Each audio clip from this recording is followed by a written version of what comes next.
It was the first time that Henry was being trusted to stay home by himself in the 16 years he'd been living under the roof of his foster parents. Even though it was not clear as to why his parents suddenly weren't insisting on having Mrs. Shannon babysit an almost adult, or why they were suspiciously vague about where they had to rush off to for the weekend. All he knew was come early Friday morning, they had packed and were off. But he was glad he had the entire house to himself and planned to make the most of it. Henry wasn't adopted by a wealthy family by any means, so he attended a public school where he had met his longtime friends. And although Henry didn't have the funds necessary to throw a lavish impromptu party, after collaborating with said friends, they planned to cobble together what they could and throw a spooky sleepover celebration. Not that this was going to be just any sleepover. This time, Henry was going to gather his courage and invite his crush Amanda as well. Henry's love interest wasn't your typical, the most popular girl in high school type. No, Amanda was a gothic nerd who had a soft spot for the thrills that came with horror pranks and scares. It was for this reason he'd chosen to have a spooky-themed party, even though Halloween was still a few weeks away. And when he'd invited her to the party, her words were straight to the point. "I'm going to be canceling a trip to one of the scariest haunted houses in town for this because I like you. You better not make me regret it." Amanda might not be the most popular junior in school, but she was someone who knew what she wanted and wasn't shy about demanding or going after whatever that thing was. It was one of the many reasons why Henry admired her. His plan wasn't only to impress her, but to win her heart and ask her to be his date to the Halloween party the popular crowd would be throwing.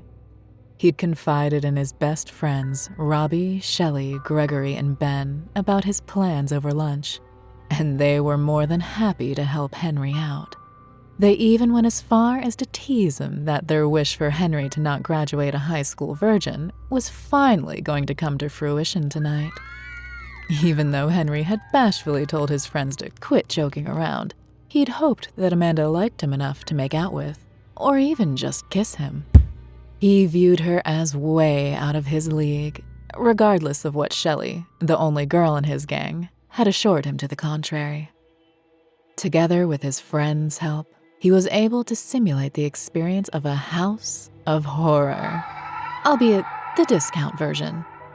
And his fingers were crossed as he welcomed Amanda and two of her friends into his humble abode at 7 p.m. on the dot.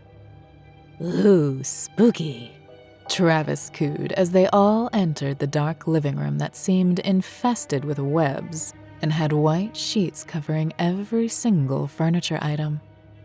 However, Amanda's other friend, Frances, looked around in a condescending manner. "How quaint." Her tone was loaded with sarcasm and mockery. "I like that you killed the lights from the get-go so we can only see using these lanterns. I'm already impressed." Amanda's verdict was kinder and in a tone that warmed Henry's heart. He smiled gratefully towards her. "Welcome to Shelby's home of horror, where only the bravest can survive the bone-chilling horrors of the night," Robbie announced in a grand voice that would have been terrifying, especially because the lamplight flickered as he mentioned the key words. If only his voice had carried the same kind of baritone as Gregory's did. But all the same, the creaking of the floorboards and the window sills seemed to give the effect just fine. If Henry hadn't been busy basking in fulfillment when he'd noticed the spooked expression on Frances's face, he would have shared the same feeling with her. Frances was quick to recover, however. "So, what did we come here for? A treasure hunt? Or some dumb tour of some haunted house wannabe?" "Francisca, be nice," Amanda chided. And before anyone could say anything else, all the lights from the lanterns went out, and the room went completely dark. "Okay, I think you're trying too hard here, lover boy," And if there's something Mandy hates more than scary movies that don't live up to the hype, that would be people who try too hard. Whatever it was that Frances was going to say got cut off. An ear-shattering scream rended the air in the middle of the statement. The scream came from Frances herself, and no one knew why she had screamed so suddenly. All they could do in the darkness was to call her name to make sure she was all right, but to no avail. Frances never replied, and the air around them went eerily quiet. 3 agonizing minutes passed the group as they stood in the thick darkness, and the now sinister silence hung so heavily in the room it could be felt. Henry himself was petrified, as he had no idea as to what was happening. Even though they'd all been standing next to each other when he called out to Amanda to make sure she was okay, when she answered, it sounded like they were at opposite ends of a long, narrow passage, far, far away from each other. The same went for all his other friends in the room, all except Frances, who seemed to have vanished from the room altogether. Even though Henry was standing perfectly still, the horrifying sounds of the creaking floorboards increased, and this time, those sounds were accompanied by insanity-inducing whispers that seemed to be coming from all sides of the room.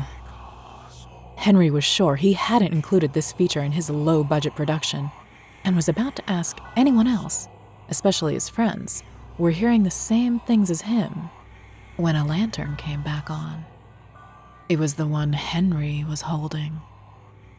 He immediately searched out his friends, and then realized that another lantern had lit up, and another, and then another, till the room was moderately illuminated once more.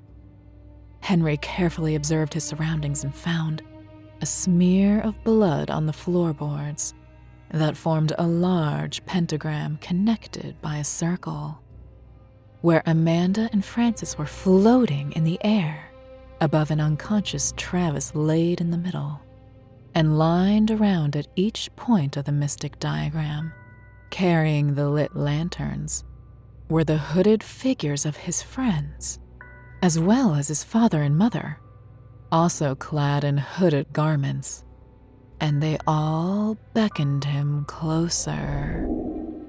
It finally clicked into place. Henry was in the middle of a ritual.